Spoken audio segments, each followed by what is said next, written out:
जज के सामने अर्जुन और अहाना दोनों भारी मन से तलाक के लिए हाँ कह तो देते हैं, लेकिन उनके बरबस कांपते होठों और बुझी हुई आंखों में एक दूसरे को हमेशा के लिए खो देने का डर साफ दिख रहा होता है।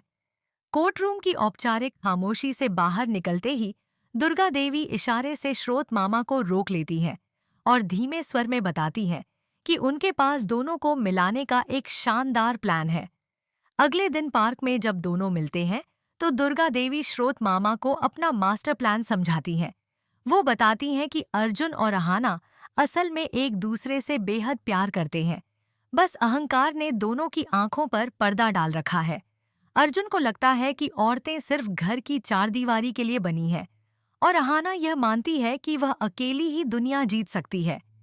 इन गलत फहमियों को तोड़ने के लिए दुर्गा देवी एक नकली शादी का नाटक रचने का फैसला करती हैं।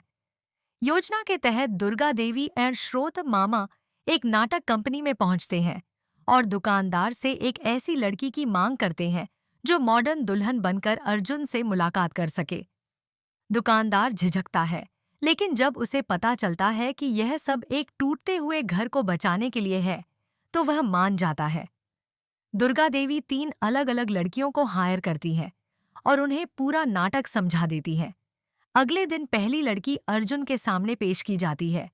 अर्जुन सोचता है कि माँ ने चुना है तो संस्कारी होगी, लेकिन लड़की 2 टूक कह देती है कि शादी के बाद वह उसके माता पिता के साथ नहीं रहेगी, अलग फ्लैट चाहिए और वीकेंड पार्टियों पर कोई रोक टोक नहीं चलेगी।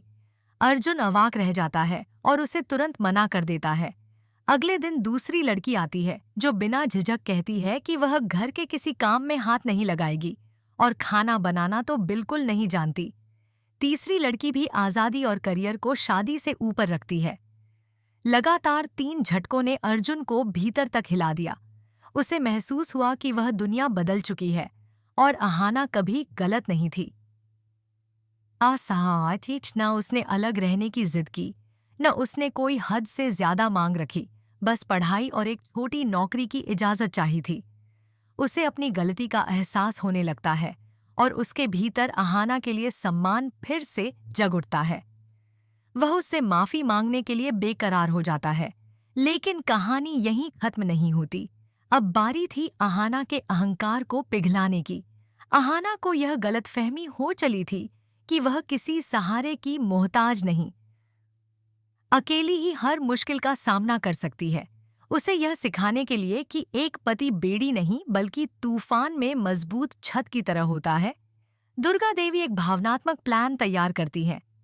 योजना के अनुसार जब अहाना मार्केट में सब्जियां खरीद रही होती है, तो दुर्गा देवी के कहने पर एक आदमी उसके पर्स में मोबाइल डालकर उस पर चोरी का आरोप लगा देता है। अहाना लाख समझाने की कोशिश करती है कि वह फंसाई जा रही है, लेकिन बात साबित नहीं कर पाती। तभी अर्जुन वहां आता है, जिसे दुर्गा देवी पहले ही अपने साथ ले आई थीं। अहाना की तकलीफ देखकर वह खुद को रोक नहीं पाता और उसकी ढाल बनकर उसके सामने खड़ा हो जाता है। अहाना, जो खुद को हर परिस्थिति में मजबूत समझती थी, अर्जुन को अपनी रक्षा में खड़ा देखकर निशब्द रह जाती है। उसे वह पुराना अर्जुन याद आता है जिसने कभी उसके लिए दुनिया से लोहा लिया था। अर्जुन कुछ नहीं कहता, बस उसकी ओर देखकर पूछती आंखों से जानना चाहता है, तुम ठीक हो? उसी एक पल में अहाना का दिल पिघलने लगता है। उसे एहसास होता है कि आज़ादी अपनी जगह है, लेकिन जीवन साथी का साथ उसे कमजोर नहीं बल्कि और मजबूत बनाता है। उसे समझ आता है कि अर्जुन उसे रोकना नहीं चाहता था, बल्कि सिर्फ खोने से डरता था। दूर खड़े दुर्गा देवी और श्रोत मामा यह नज़ारा देखकर संतुष्टि की मुस्कान साझा करते हैं।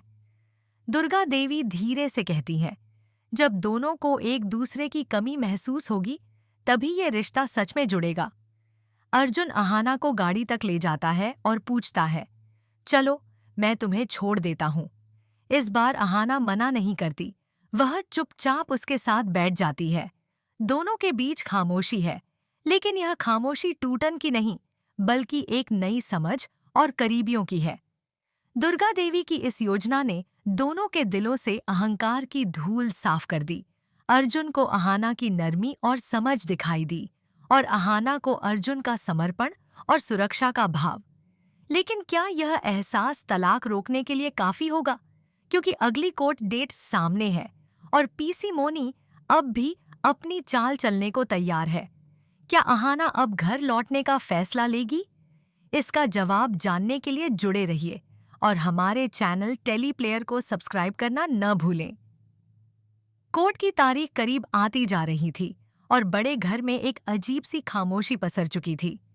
बाहर से सब कुछ पहले जैसा लग रहा था, लेकिन अंदर कहीं न कहीं हर दिल में एक अनकहा डर बैठा था कि अगर इस बार भी अर्जुन और अहाना ने एक दूसरे के दिल की बात नहीं समझी, तो शायद हमेशा के लिए यह रिश्ता खत्म हो जाएगा। दुर्गा देवी को मालूम था कि वापस लौटने के रास्ते पर दोनों चल तो पड़े हैं, लेकिन आखिरी कदम अभी भी बाकी है। वो कदम जिसमें अहाना खुद अपनी मर्जी से अर्जुन का हाथ थामे। अगले दिन अहाना अपनी मामा के घर में बैठी खामोश थी, आंखों में उलझन थी, दिल में तूफान। अर्जुन की कल की बातों और उसके बर्ताव ने उसके मन में एक नया सवाल खड़ा कर दिया था। क्या अर्जुन हमेशा से ऐसा ही था और वह खुद ही उसे गलत समझती रही, या फिर दोनों ही अपने अहंकार के कारण एक दूसरे को कभी ठीक से देख ही नहीं पाए? तभी श्रुतो मामा उसके पास आकर बैठते हैं और धीरे से कहते हैं, बिटिया, रिश्ता वही टिकता है जिसमें दोनों एक दूसरे को समझने की कोशिश करें। अगर तुम सच में अर्जुन से दूर जाना चाहती हो तो जाओ, लेकिन यह मत कहना कि तुमने कोशिश नहीं की। अहाना की आंखें नम हो जाती हैं, लेकिन वह कुछ बोल नहीं पाती। उसके मन में अर्जुन का वो लम्हा बार बार घूमने लगता है जब उसने कुछ कहे बिना सिर्फ उसकी आंखों में देखकर पूछा था, तुम ठीक हो? उस एक पल में उसने जो सुरक्षा महसूस की थी, वह किसी बहादुरी या आजादी से कम नहीं थी। उधर अर्जुन भी घर में बेचैन था। वह बार बार सोच रहा था कि क्या अहाना उससे बात करेगी, क्या वह उसे माफ कर पाएगी, या फिर कोर्ट में जाकर वे दोनों हमेशा के लिए अलग हो जाएंगे। उसकी हालत देखकर घर की बहुएं भी कुछ नहीं कह पा रही थीं, क्योंकि पहली बार उन्होंने अर्जुन को इतना टूटते हुए देखा था। दुर्गा देवी यह सब देख रही थीं। उन्होंने सोचा कि अब आखिरी धक्का देने का समय आ गया है, जिससे अहाना अपने दिल की आवाज सुन सके। उसी शाम वह खुद अहाना से मिलने जाती है। अहाना उनके सामने हाथ जोड़कर खड़ी हो जाती है, क्योंकि उसके मन में दुर्गा देवी को लेकर कुछ कड़वाहट बची हुई थी। लेकिन दुर्गा देवी उसके सिर पर हाथ रखकर कहती है, बेटा, मैंने कई गलतियां की हैं, पर एक बात आज मान रही हूं। तुम अर्जुन की जिंदगी की रोशनी हो और अर्जुन, वो तुम्हारी ढाल है। तुम दोनों बिना एक दूसरे के अधूरे हो। अहाना की आंखें भर आती हैं। वह पूछती है, लेकिन माँ, क्या मैं सही कर रही हूँ? क्या मैं वापस जाकर सब ठीक कर पाऊंगी? दुर्गा देवी एक गहरी सांस लेकर मुस्कुराती है। रिश्तों को ठीक करने के लिए बस एक ईमानदार कोशिश चाहिए, बाकी सब ऊपर वाला संभाल लेता है। उनकी बातों ने अहाना के मन में बसी आखिरी हिचक भी तोड़ दी। उसने धीरे से कहा, अगर वो आज भी मेरा इंतजार कर रहा है, तो मैं उसके पास जाना चाहती हूँ। दुर्गा देवी की आंखों में राहत की चमक आ गई। उन्होंने तुरंत श्रोत मामा को फोन लगाया, तैयार रहिए, कल का कोर्ट का दिन हमारे घर की किस्मत बदलने वाला है। और दोस्तों, अब कहानी पहुंच चुकी है उस मोड़ पर जहां अगला कदम पूरी कहानी का रुख बदल सकता है। अगले दिन कोर्ट में क्या होगा? क्या अर्जुन और अहाना एक दूसरे के हाथ थामकर तलाक की अर्जी वापस ले लेंगे, या फिर कोई नई रुकावट उनके सामने खड़ी हो जाएगी? खासकर पीसी मोनी, जो अभी भी चुपचाप अपनी चाल चलने की तैयारी कर रही है। आगे की इस दिल धड़काने वाली कहानी के लिए जुड़े रहिए और अगले एपिसोड का अपडेट देखने के लिए हमारे चैनल टेली प्लेयर को सब्सक्राइब करना न भूलें।